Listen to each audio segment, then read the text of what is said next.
Ya está en línea, vamos a charlar con Eduardo Beliboni, dirigente a nivel nacional del Partido Obrero, y es un gusto saludarlo. Eduardo, buen día, ¿cómo le va? ¿Qué tal? Buen día, ¿cómo le va? Bien, estábamos contando acerca del acto que van a hacer el próximo lunes a las 6 de la tarde en la Plaza Central, frente a la Plaza Central, al mástil ahí por 9 de julio y Frondizi, acá en Resistencia, del sector Mm, del Partido Obrero. Y nos estamos preguntando, Eduardo, le traslado el interrogante, si la sociedad argentina está preparada para un gobierno anticapitalista, porque mayoritariamente contábamos en las últimas elecciones, 15, 20, 30 elecciones, desde la recuperación democrática a esta parte, mayoritariamente la sociedad ha votado a una dirigencia procapitalista. ¿Está preparada para un cambio tan disruptivo la sociedad argentina? Es interesante el debate. Ujú, Es un debate, no conozco mucho el programa, pero me llama mucho la atención que ustedes abarquen los problemas que realmente importan. Cuando a ujú, veces a mí me toca hacer muchos reportajes, y a veces se habla de la coyuntura, de este o aquel problema, y este es ujú, interesantísimo porque plantea un plantea desde el punto de vista filosófico muy interesante, y desde el punto de vista político también. ujú, Hemos tenido 40 años de gobiernos capitalistas. ujú. La propia dictadura fue un gobierno capitalista también, Claro, con sí. otras formas, no con formas democráticas, pero tuvimos gobiernos que defendieron el sistema capitalista como tal.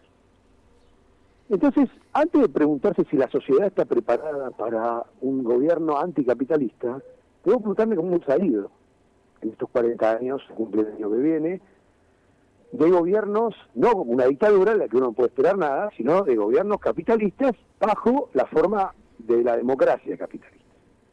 Nos ha ido mal, nos ha ido bien. Tenemos que hacer un balance crítico. No se puede hacer un balance para sacar conclusiones y para poder revisar lo que hicimos. Nos ha ido mal, porque el defender el derecho del capitalista a la superexplotación, a la explotación de los recursos en forma despiadada, como hace el capitalismo, el medio ambiente, etcétera, etcétera, nos ha dado como resultado una sociedad mucho más empobrecida, mucho más golpeada en términos económicos, ecológicos, sociales. Hoy mismo estamos en la Argentina con un récord de pobreza, y la pobreza ha ido creciendo sistemáticamente. No es que ha habido periodos de pobreza y después periodos de recuperación total y salimos de la pobreza. Aún en los periodos de recuperación fueron el antecedente de un nuevo proceso de crisis y de pobreza. Se empobrecen los trabajadores, se empobrece la salud, la educación, tenemos menos condiciones de vida, peores condiciones de vida que hace 50 años atrás. Yo se lo puedo traducir en mi propia vida y en lo que ha cambiado la familia obrera. Finalmente a nosotros lo que nos interesa es la mayoría de la población, que son los trabajadores. El trabajador en la Argentina ha ido perdiendo hasta autonomía física, personal, individual. Hoy las personas trabajan todo el día, ambos integrantes de una pareja, y no alcanzan a cubrir la canasta básica familiar. Es muy grave la situación social que estamos teniendo hoy, pero que viene también del gobierno anterior y del anterior y del anterior. No es que este es la acumulación de los últimos 2 años o 2 meses.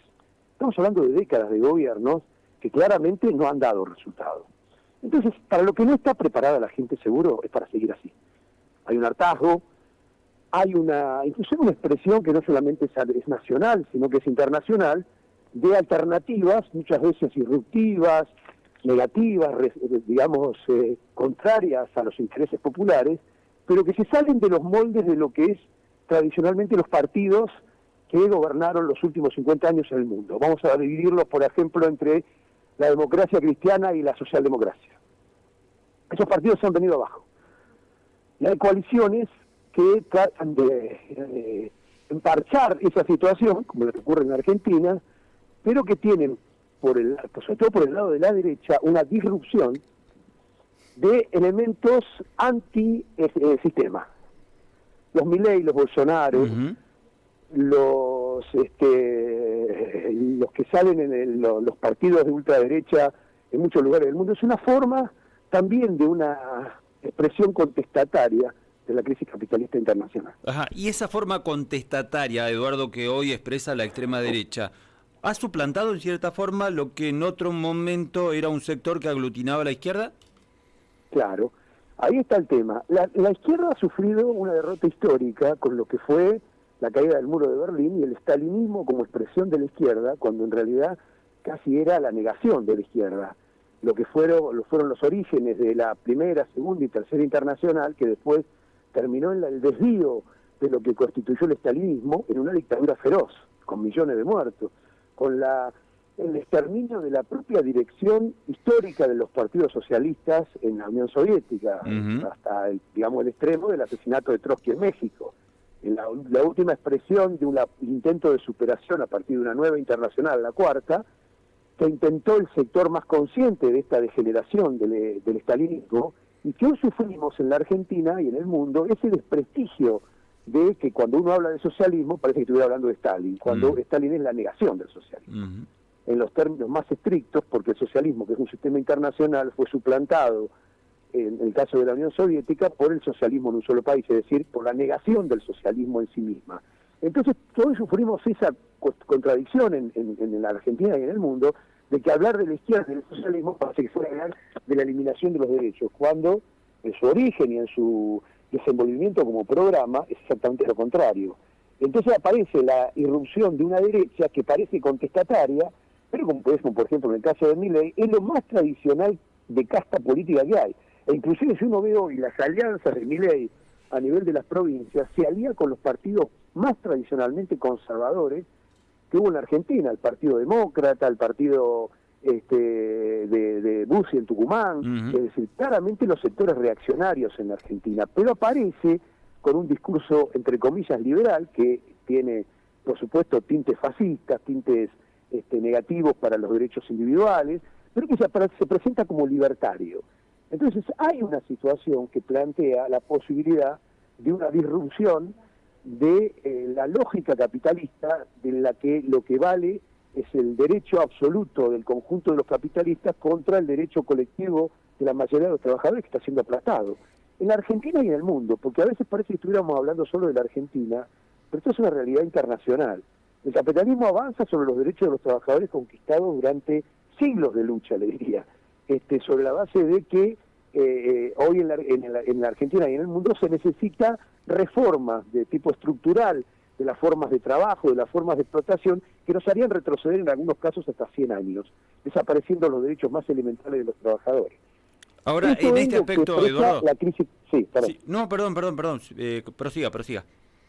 No, es lo que está expresando la crisis hoy. Entonces, para volver al origen de la pregunta, ¿está preparada la sociedad? Evidentemente, para una irrupción de una alternativa como la que planteamos nosotros, es decir, como la idea del socialismo que planteamos desde el Partido Obrero, hace falta una maduración, de eso no hay ninguna duda. Pero tenemos en la Argentina un condimento extraordinario. Primero que hay un movimiento de lucha muy importante en la Argentina. Para llevar al socialismo no se lo lleva a través del proceso de un domingo a la tarde ir a votar en las elecciones. Es un proceso de lucha, de organización de los trabajadores y de una insurrección de esos trabajadores frente a la explotación capitalista. Esto es un proceso de maduración política que no se puede reemplazar y de comprensión de una conciencia en ese sentido. En la Argentina tenemos muchas luchas y es un pueblo que ha luchado muchísimo. Tenemos eso a favor. Y hay otro elemento fundamental que es una particularidad de Argentina.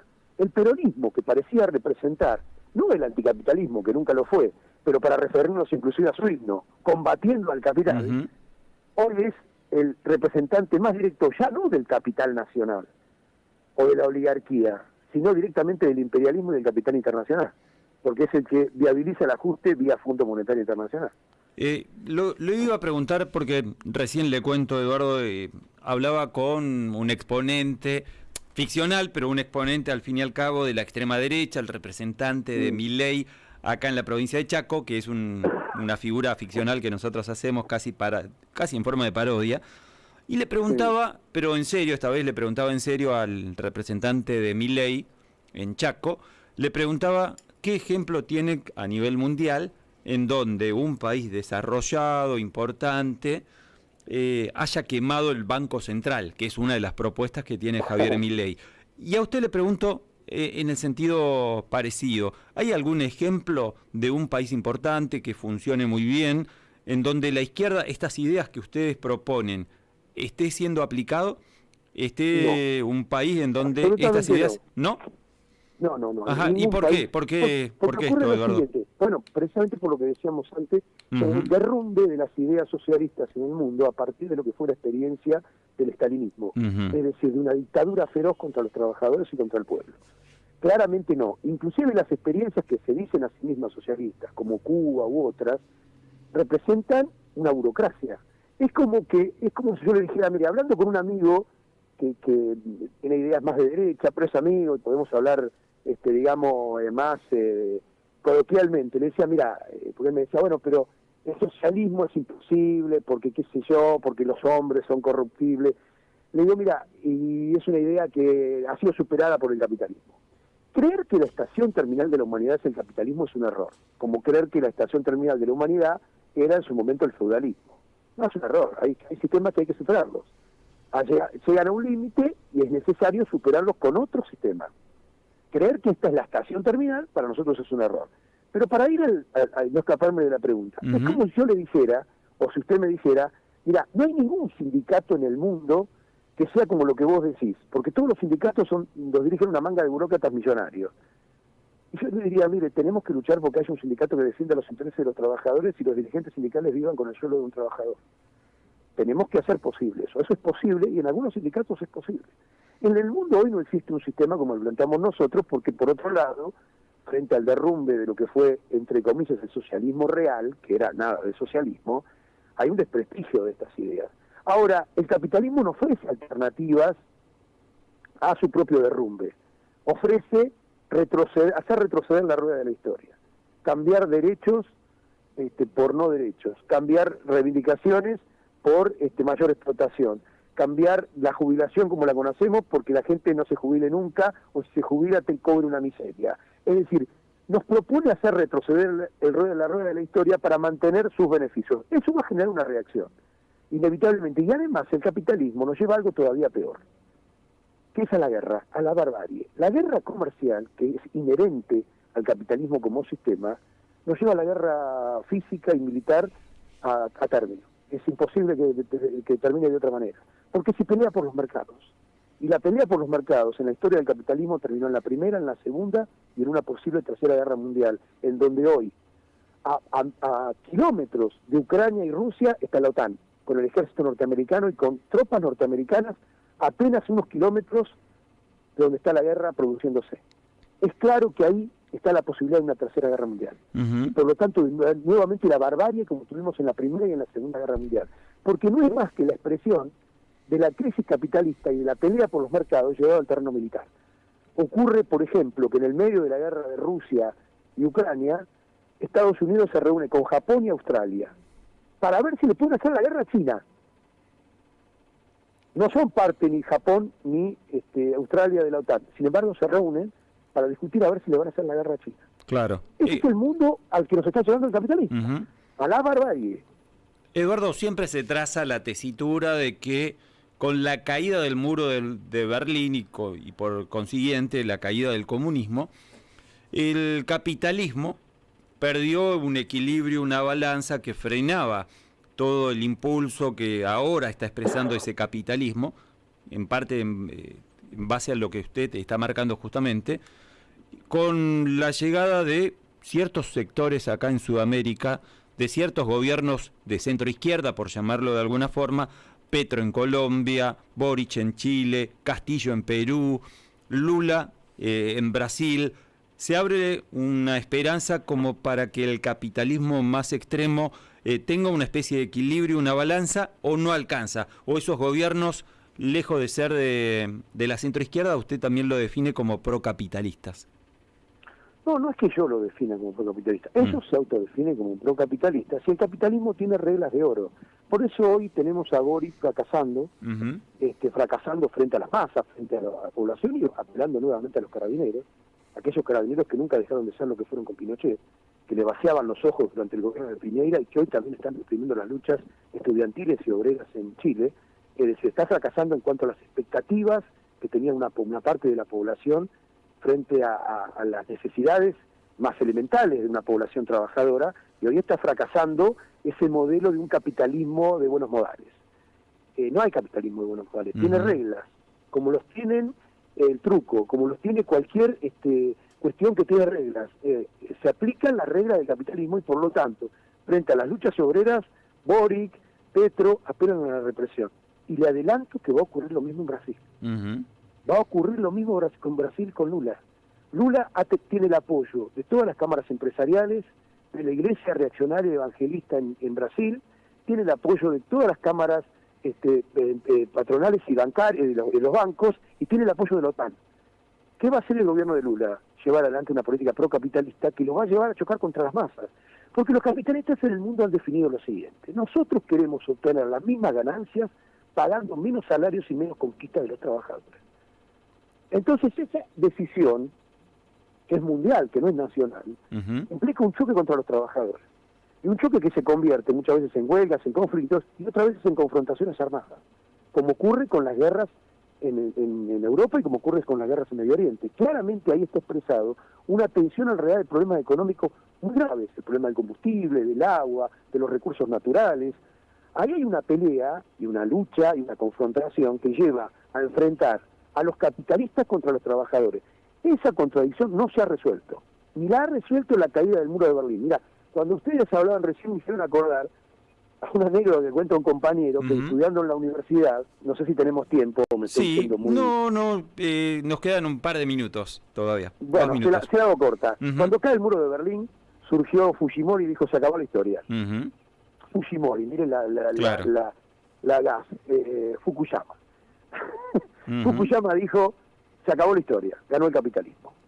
Entonces los libros de Lenin, Marx y compañía se regalaban en las librerías de Buenos Aires. Entonces uno podía comprar la colección completa de los libros de Lenin a $2.50 pesos.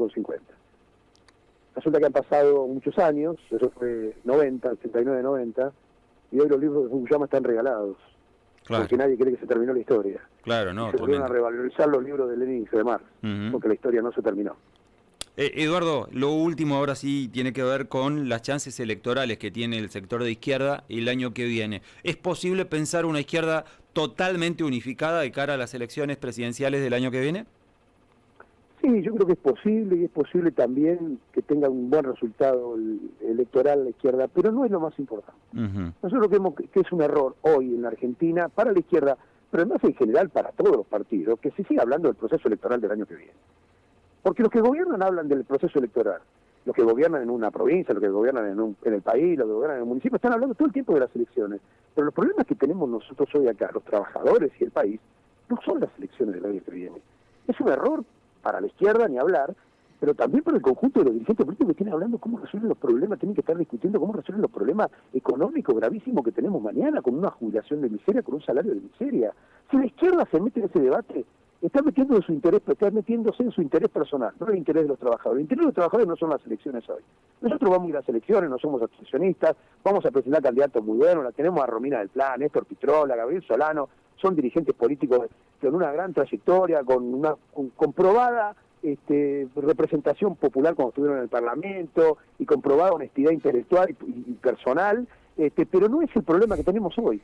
No, yo me niego a discutir, me hablaron inclusive de otro medio, las elecciones, mira, falta mucho para las elecciones, a la gente no le interesa las elecciones, hay una izquierda que está discutiendo las elecciones, está equivocado discutir las elecciones hoy, hay grupos de izquierda que están discutiendo el proceso electoral, la izquierda tiene que estar discutiendo cómo intervenimos en la lucha, cómo intervenimos en el desarrollo de la pelea por el salario contra el ajuste, si no cuando lleguemos a las elecciones la verdad que los trabajadores van a estar hartos de haber sufrido golpe tras golpe, no es el mejor terreno para desarrollar una alternativa de izquierda en Argentina.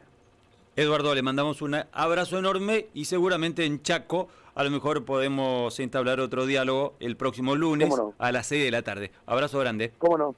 Muchísimas gracias. Gracias a ustedes. Hasta luego. No, por favor, hasta luego. Gracias por la deferencia de atendernos.